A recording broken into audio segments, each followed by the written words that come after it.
Tony D and Little Joan, and this is your Screenwriter's Rant on Superman 2025 by James Gunn. Smash like and subscribe. Thank you for smash liking and subscribing. Check out my books. The links are in the description. Comedy Heart in South Jersey. It's the Pineys, books 1 through 16, available at Amazon.com. Don't forget, Kindle Unlimited is free. Okay, so finally it arrives. Superman from James Gunn. He's been talking about it since he greenlit this project. And I'm glad he's excited about it, but holy cow, I wish he had shut up. However, you might be surprised to hear that I think the trailer looks pretty interesting. There's a lot of good here. And the question is, for a lot of people, like, there's a lot of complaints already. So people are complaining about the costume. It looks like the CW. There's Hawk Girl. They a lot of people are already complaining about it, but I think you're very premature. Now, where is the good here? There's a lot of good here. The first complaint was, oh my God, he's all beaten up and lying in the snow. What's up with that? Well, people who don't write screenplays, it's very difficult to show a character like Superman as the underdog. He has many superpowers and is basically indestructible. So when you show him like this, you are putting him in the lower status position. Someone or something beat up Superman pretty bad. And that's okay in a movie. Because we want Superman not to have an easy time of defeating the villain. It would be a very boring movie if Superman just shows up and zaps him with his eyeballs and like, oh, he's dead. All right, we're done here. And then, 89 minutes of him talking to Lois Lane. You gotta have an opponent worthy of Superman, and that's been the problem in the movies for a long, long time. So this is a good thing. This is absolutely a positive thing. Now, a lot of people are complaining about the costume. I think the costume's fine. I mean, that is, to me, a factor that barely registers. I would prefer the old cloth Superman costume that Christopher Reeve wore and that the TV Superman wore, but this one's fine too. It gives it more of a textured look. It gives it something a little more, I don't know. It's sort of halfway between the cloth and Henry Cavill, which was maybe what they were going for. And this dude sort of vaguely resembles Cavill. Next, you've got Crypto, the super dog. And he's very cute. People love dogs. And they love a protagonist with a dog. So they're going to love Superman. They're going to love Crypto. They're absolutely going to love Crypto. And I like Crypto already. Even though he's kind of a stupid character. Doesn't really make any sense, but this is supposed to be a more fun version of Superman. Look, Zack Snyder, could he have presented better visuals? 100% he could have. Would the story be better? No. Because Zack Snyder wouldn't know a good story if I shot it out of a cannon at him. In my opinion. He just doesn't understand story. He understands amazing visuals. Guy's amazing. It is a feast for the eyeballs. But you might as well turn off the sound and put on your favorite music while you're watching any of one of his movies. With the possible exception of 300, in which case he mostly followed the comic book. So, James Gunn has a much better sense of story. And I know this from the trailer because everything in the trailer is in the middle of something. This isn't a scene he concocted for the trailer. This is part of the movie. And that's exactly what is missing from a lot of movie trailers and movies these days. Some movies literally shoot a movie around 3 or 4 scenes they shot for the trailer. And look, I understand what that is like. I've written screenplays, and sometimes I think, ooh, this will be good for the trailer. Let him say this. But it has to work within the story, or it doesn't belong there. If it doesn't move the story forward, it has no business being there. None. James Gunn understands that. So I think this is fine. I think it looks fine. Is it a little bit like the CW? Well, this is shot on film or film like medium, so it seems fine. I like it. Here you have slow mo of him saving a girl from an explosion. Nicholas Hoult looks like a menacing Lex Luthor. Looks way better than Jesse Eisenberg. Jesse Eisenberg was horribly miscast as Lex Luthor. Just, I don't need a neurotic Lex Luthor. And he admitted in an interview recently that it hurt his career. I think it was mostly because of the screenplay. I think the screenplay was horrific from what I know of the Batman versus Superman screenplay. I mean, but beyond that, he was, I think, miscast. He maybe as Jimmy Olsen he could have worked, but definitely not as Lex Luthor. He's not a menacing guy. Nicholas Hoult has more of an edge to him. He even in this still, he looks a little mean. You got to be able to pull off a little meanness. Jesse Eisenberg, he should have stuck to comedies. I to this day, it confounds me how Hollywood has abandoned comedies. Here you see Superman. He's trapped in I don't know, some sort of glass box, and he has to break his way out. Here you've got a little kid calling for Superman and praying for Superman. Here you have the locals being mad at Superman for some reason. You got Stag Industries. You got LexCorp in this. Here's Hawk Girl. And that's the other thing. You got Hawk Girl, if I can find him, Mr. Terrific. And Superman shooting off into the stratosphere. It's also going to be a summer movie. That should be fun. Boy, where the hell is he? And you also have a Green Lantern. There's Mr. Terrific and Hawk Girl. Again, I think Mr. Terrific is a mistake, but what are you going to do? Oh, there he is. There's Hawk Girl. There's a monster. And if I can... It's very little. There he is. Green Lantern, Nate Fillion. Now, Nate Fillion is a fan favorite. He has been for many years. They've wanted this guy to play a superhero for I don't know how long. He probably would have been a better Hal Jordan, but okay. He's Guy Gardner with the ridiculous haircut. I don't mind the haircut at all. I think it looks hilarious. That's the way Guy Gardner looks. Let the actor rise above that haircut and be a mean SOB, because Guy Gardner's kind of a mean guy and kind of a jerk. So you have a team dynamic going here. Superman, Mr. Terrific, Hawk Girl, and Guy Gardner. Green Lantern. And Gunn is good, as we've seen in the Guardians of the Galaxy, at group dynamics. So you have a group of disparate characters. They don't really get along, or they have their own style, and then they have to come together to fight a common foe. This also gives you more than one character to focus upon. So for superhero stuff, this is generally a good thing if the characters are known. Now, after Superman, probably the second most well-known will probably be Green Lantern, followed closely by Hawkgirl, and then way, way a distant fourth is Mr. Terrific. I mean, Mr. Terrific just isn't known. I don't remember the last time he was in comics that didn't have some sort of movie tie-in. I mean, I think he literally goes back to like the 40s. But sure, why not?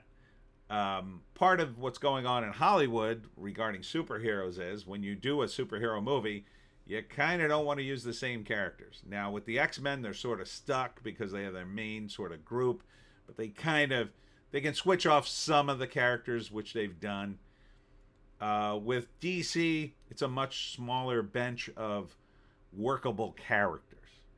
And they need time to get away from the previous actors who have played, for instance, Wonder Woman, Aquaman. Those movies just basically came out not too recently.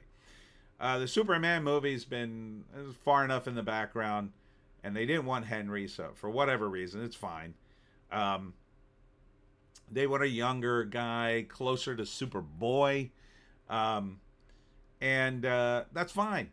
It's fine. Superman's been played by lots of guys. Look, Henry's a good actor. I kind of like him now, but I didn't really like him as Superman. I don't think that's his fault. Looking back on it, I think it's Zack Snyder not really having a good screenwriter. But James Gunn is a good screenwriter, thankfully. So this is, every shot in this is a story. So the shot of Guy Gardner zapping with his ring isn't just a shot for the trailer. He's doing it because there's this scene here. I'll play a little bit of it. Superman goes into the building. Everybody's mad at him. And then they're in the lobby there. And Guy uses his ring to sort of keep the crowd at bay. Maybe that he's calming them down, or he's most likely putting up a wall of green energy so the locals don't break in and do something stupid. So this is a scene in the movie. This isn't for the trailer.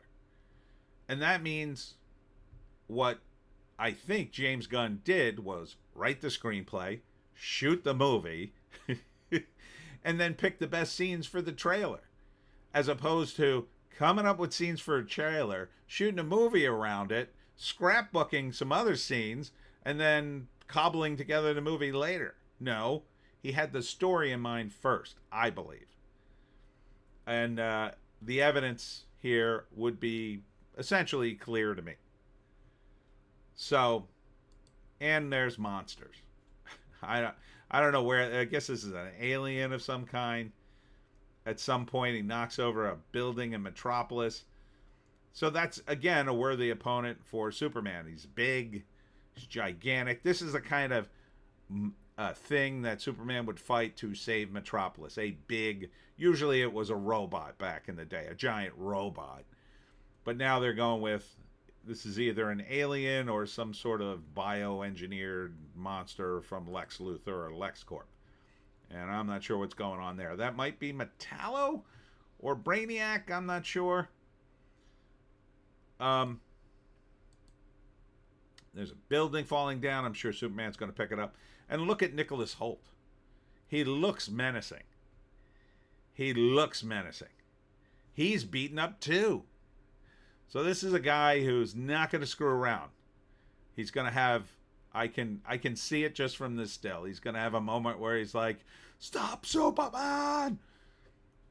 So there's an intensity here that I think was missing from Jesse Eisenberg.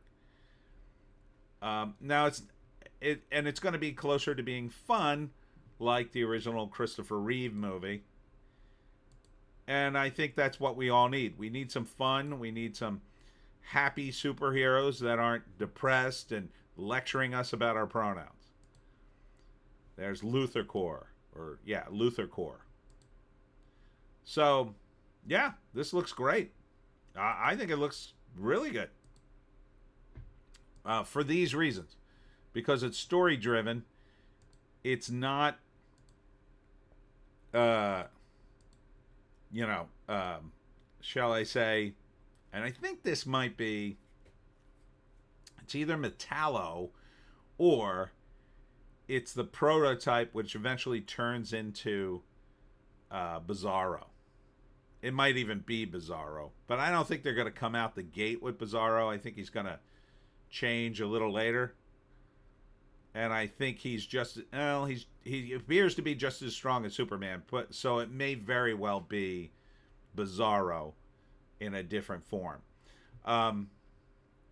But I mean, even this character, he seems to be a threat to Superman. Superman is having trouble with this guy. That's what we want. if everybody comes after Superman is no threat and he just goes ping, that's not going to be a good movie. There's great detail in the background too. I think what's the name of the team in Metropolis? I guess it's the Metropolis Meteors. I think. So it's got a Gotham-like city. You know, they're building up Metropolis a little bit. And with the other superhero characters, they're going to make it more like Metropolis, like New York in the comics, where you had Spider-Man, the Fantastic Four, and a couple of others who would dwell in New York, Daredevil, that kind of thing.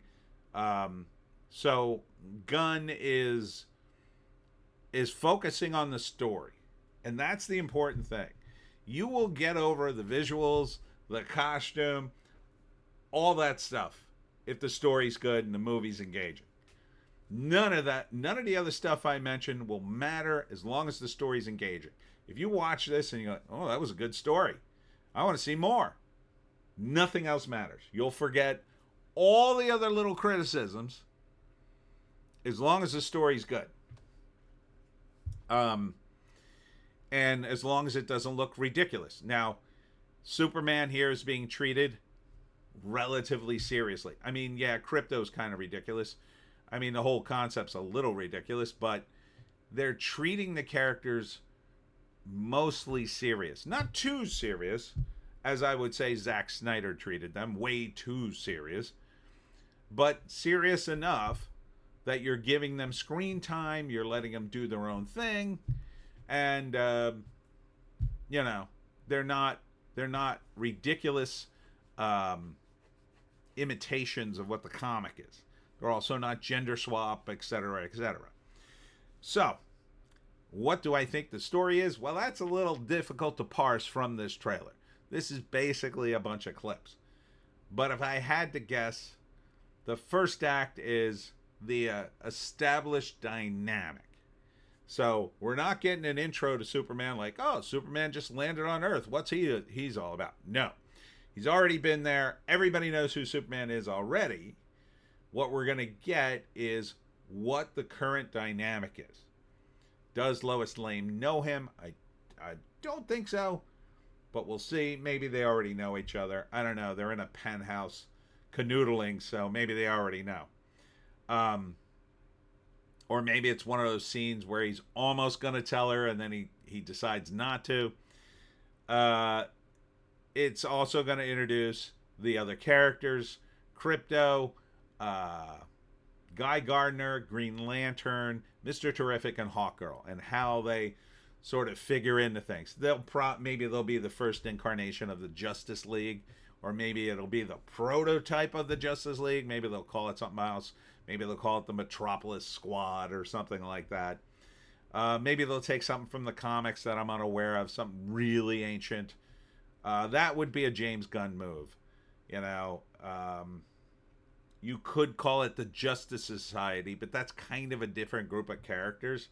So maybe there's another name, an obscure one from the comics, and I can't think of one off the top of my head that will work somehow.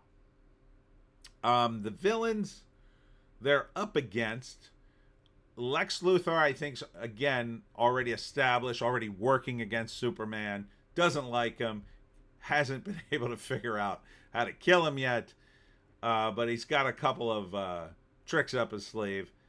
I guess he launches this guy, possibly that robot, or maybe the robot, maybe Superman fights him and he explodes, and then the robot's what's left. There's also the dragon creature. I think Brainiac is going to be a villain in this. I think Brainiac's the main villain. So they may have done a variation on the Kevin Smith storyline. Kevin Smith back in the day wrote a screenplay, and the idea was that Brainiac is contacted at first by Lex Luthor. Like the Brainiac, I don't know, satellite or whatever, moves into our galaxy, and Luthor, because of his scientific genius, is the first to contact him. and then Luthor is trying to negotiate with Brainiac to take over the world or something. So it might be something like that. I think that's what the giant orb is above Metropolis. So, or Brainiac just shows up, starts wrecking the place, and Luthor's trying to control Brainiac. Superman's trying to save Metropolis, and they're all kind of working against each other. The climax, Superman wins. It's usually the climax. Superman wins, and we sort of tee off into the next round of movies, which I think the next thing is probably going to be the Green Lantern show. That's going to be a TV show. Then a Mr. Terrific movie, I believe, is on the skid. I think possibly a Hawkgirl movie, but I'm not sure. I think that's a mistake. I don't think she could sustain a movie. Maybe Mr. Terrific. I don't know. We'll see. This is the way to do it, though. If Mr. Terrific comes off cool in the movie, then people will say, okay, maybe I'll give the Mr. Terrific movie a chance. Same thing with Hawkgirl. Same thing with Green Lantern. If it's, Nate Fillion is already a leading guy. I don't think a Guy Gardner movie by himself would work, but possibly a Green Lantern movie. Maybe they'll try to rebuild the credibility of the Green Lantern character in the show. I don't have high hopes for it because Damon Lindelof, the Antichrist of screenwriters, as I call him, is working on the show.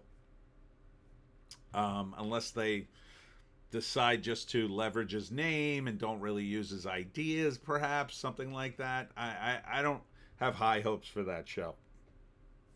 But I gotta say, checking out this trailer gives me high hopes for the Superman movie. I want to see this now. It's a good trailer. I like Crypto. I think Crypto's fun. I think the entire thing has a lot to offer here. And, I want to see it. I want to see the new... Oh, so him and Clark and Lois are kissing there. All right. So she already knows he's Superman, I think. But maybe they're together and she doesn't know he's Superman? That could be interesting. Mr. Terrific is the biggest wild card in this. I think he's kind of a obscure character to bring out, but maybe he could work. Part of the problem in the past was always the superpowers. They never seemed to be able to make them work. In this, with the CGI, maybe. That looks pretty cool, whatever the hell he's doing. So, and there's some nice shots here. This, you can call this CW all you want. This isn't CW. They don't do this kind of shots in CW. No way. A levitating scene with Lois, like him kissing her? No, they're not going to do that. This is more of a money shot, so to speak. So yeah, I think there's a lot of... I'm hopeful for the movie. I would want to see it. July's a good time to release a Superman movie. It's patriotic.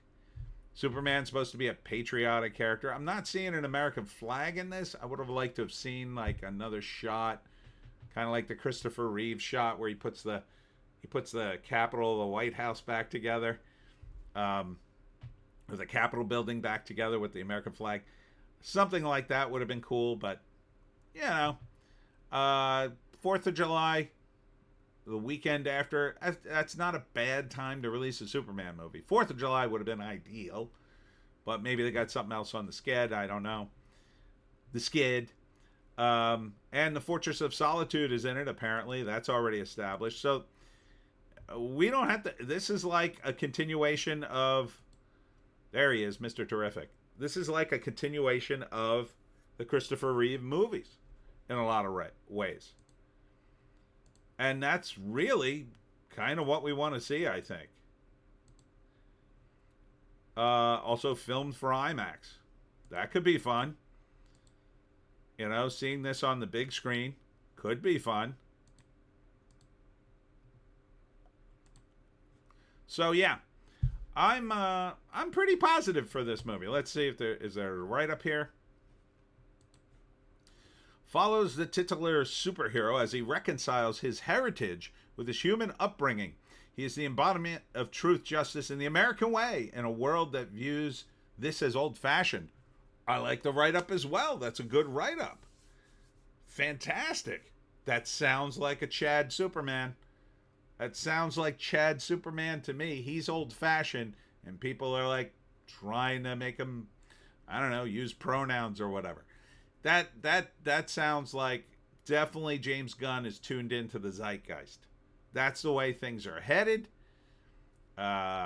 It's not overly serious. Okay. I think you should embrace this, at least for the time being, fanboys. And there are a few people who are excited about it. There's a lot of people complaining about it. I assume that if Superman is very Chad in this, the mainstream media will poo-poo the movie. And I don't think it deserves that. I think the trailer looks good. I'm going to give it an upvote. Screw you people. And you might say, oh, you're just a contrarian because you think people hate it. No, I think some people like it. It looks pretty decent. Even this shot here, this isn't CW at all. What do you expect this to look like? I mean, Zack Snyder would have had darker lighting, deeper shadows, more contrast, sure. That's not always the best shot of everything. He's outside. He's outside. Anyhow, that's it for me, Tony D, and Little Joan. Check us out on the green site, the orange site, and the black site for more videos. Never forget those other sites. I will be today in Hamilton for the Mistletoe Mart from 5 to 8 p.m. That's 5 to 8 p.m. Nighttime event. Looks like the weather is clear. So come on out. It's going to be one of my last shows. And then this weekend, it will be the last show, I think, before Christmas at least. The Unexpected Farm, 10 to 2, Saturday and Sunday. That one's going to be a little colder, so bundle up. We'll see you in the next one.